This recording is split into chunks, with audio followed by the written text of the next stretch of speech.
welcome back. This is Mark's Coding Projects. I'm Mark. In today's video, we're going to be using what we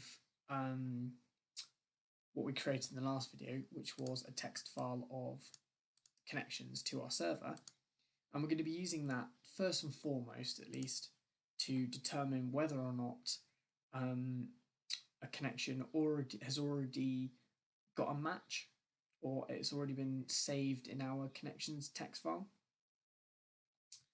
So really simple way of doing this is we've got a reader which is going to read all of each individual line in this text file. So this line and then this line, and then, you know, if I had another line, that line.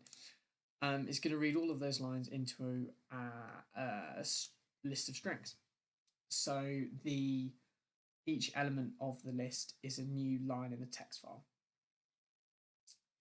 So what we need to do from here is we need to run some checks on those lines to determine whether or not the new socket that we're accepting a connection from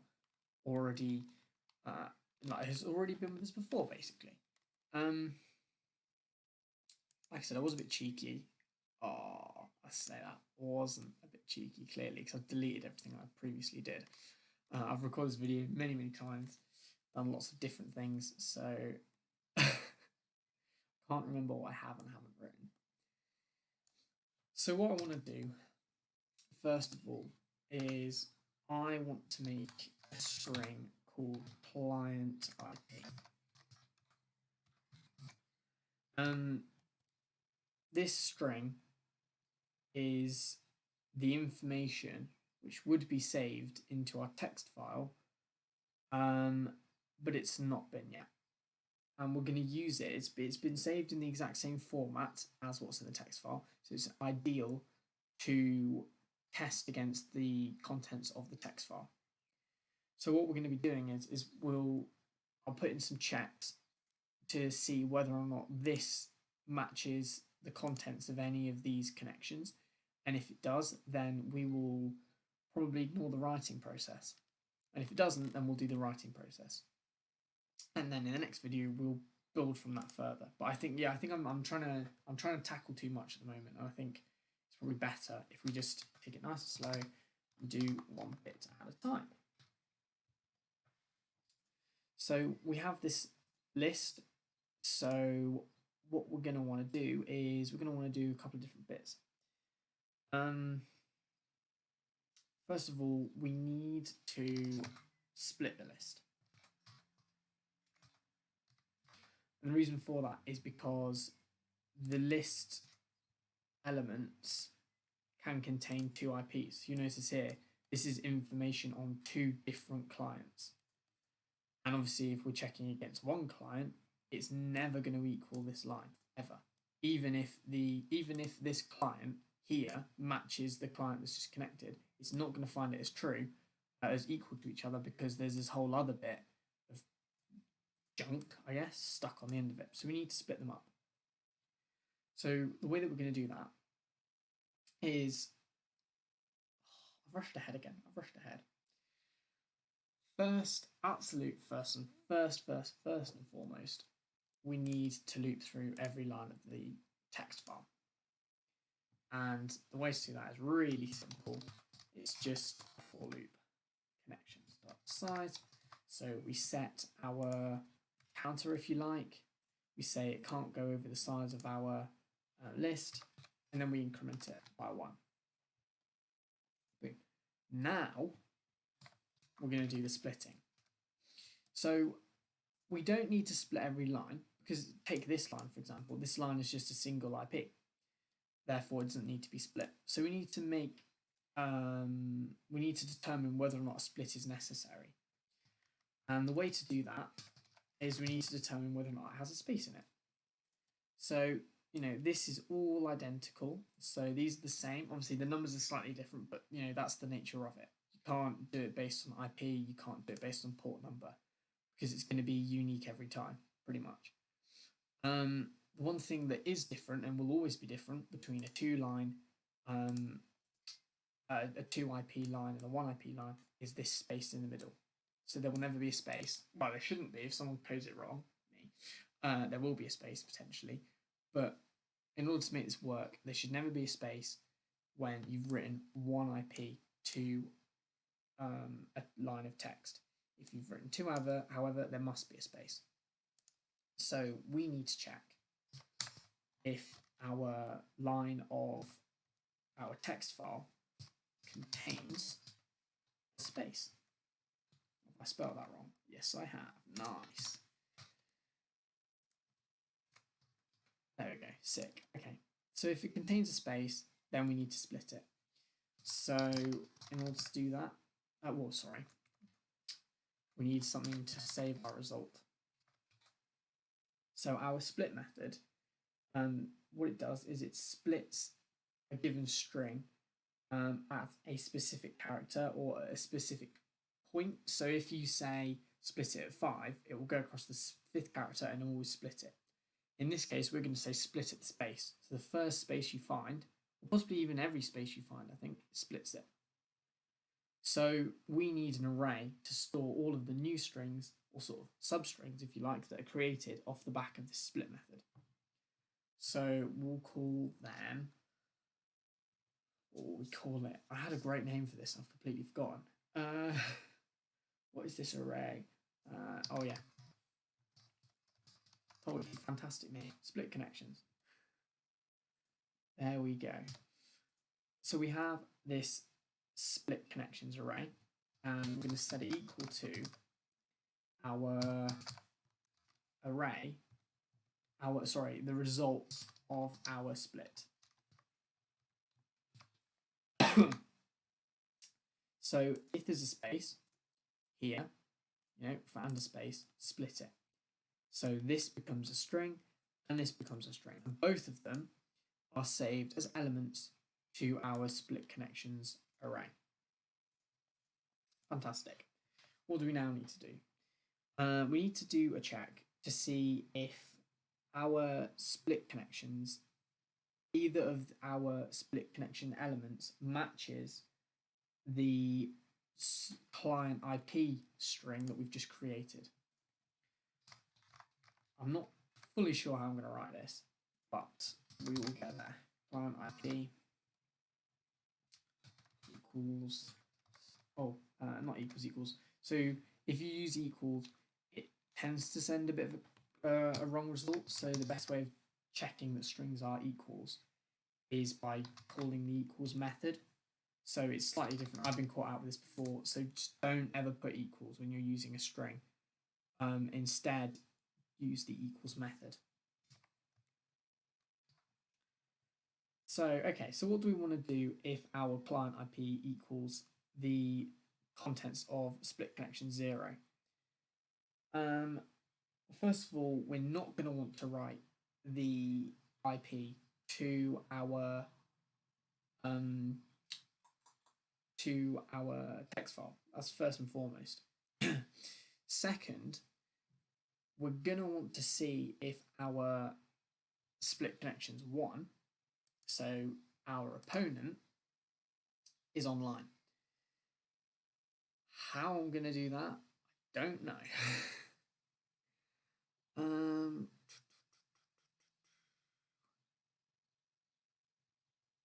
It might be better to split this out into a different method. I'm not sure. Okay, I've done some thinking. This is just, there's a lot going on. So I think we're going to dumb it down for now, make it easier for me because I'm very slow today. So, my master plan. We're going to get rid of this. What I think we're going to very simply do is we are going to loop through our connections text file, try and match our client IP to one of the IPs saved, return our opponent IP if we find it, return our opponent IP, If we don't, then do nothing, and we'll tinker on in another method about what we're going to do with the results of this test. But I think this test is just going to be just a starting point. I think I'm trying to do too much at the moment.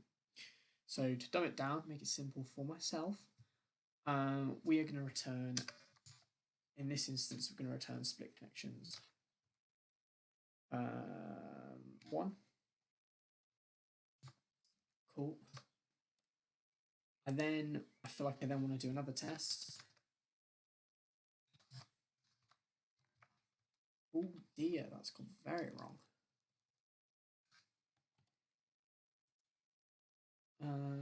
We're going to copy this and I'm just going to switch it around. So if it equals 1, then we're going to want to return 0.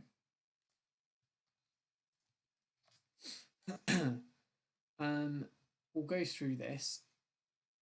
There is a point at which none of them trigger, which is fine, and I feel like it's just going to carry on and do our normal code execution, and we'll just return, what will we return?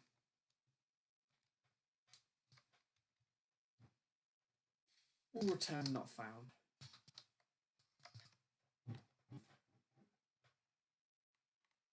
I think that's the easiest way to do it. So if we find a connection, we'll return our opponent's IP. Oh dear, that's written wrong. There we go.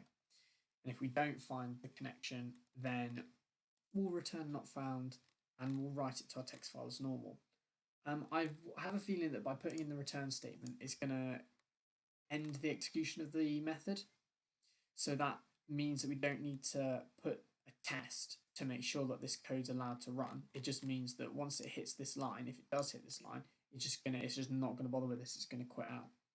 So it's a nice way of doing things, I think. Plus, hopefully it means that we don't need to use our connections list outside of this method.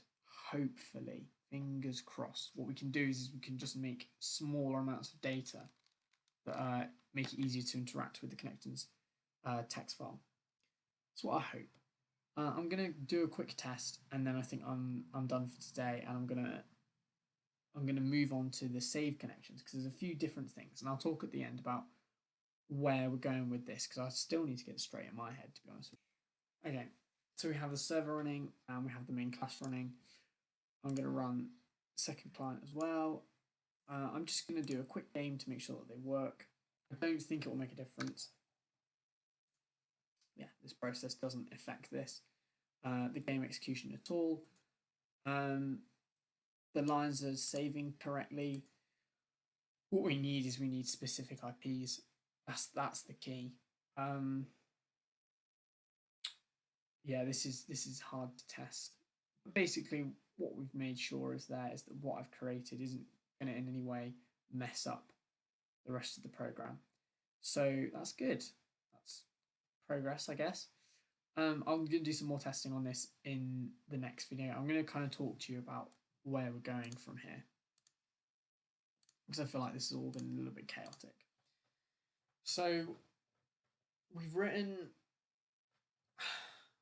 some code to determine if new connections already have existing matches. That's basically what we've done. We've done that because there is a chance that the server will crash. Where we go from here, there's a couple of different bits. So, well, first of all, I can get rid of this. So what we need to do from here is we need to set up some sort of way of determining whether or not our opponent is online. And I think probably the best way of doing that is in our save connection method. So we will do that by guessing the... Well, doesn't matter. We're going to work it out in the next video. Point is, we're going to check to see if our opponent is online in our save connections. And we will offer the opportunity to match the two up so they can play a game. That can be declined, that can be accepted. So that is something that we need to set up. I think apart from that, that's pretty much everything. Actually, come to think of it, there's no other aspects to it. Like the more techie stuff, I'm gonna have to go into in greater detail. But sort of just like for the general high level, there's that. We also need to be making. Do we need to build anything on the client side? I suppose if we're producing fail safes as we go, it's not really necessary. I don't think. We do need to make a way of. Actually, no, we don't. That's a lie. I feel like I've really overcomplicated this. Basically, I had like 4 different solutions in my head about ways of going about doing this, and I feel like I'm honing in on one. But it's just like the other 3 are still like spinning round. So I'll put a challenge to you.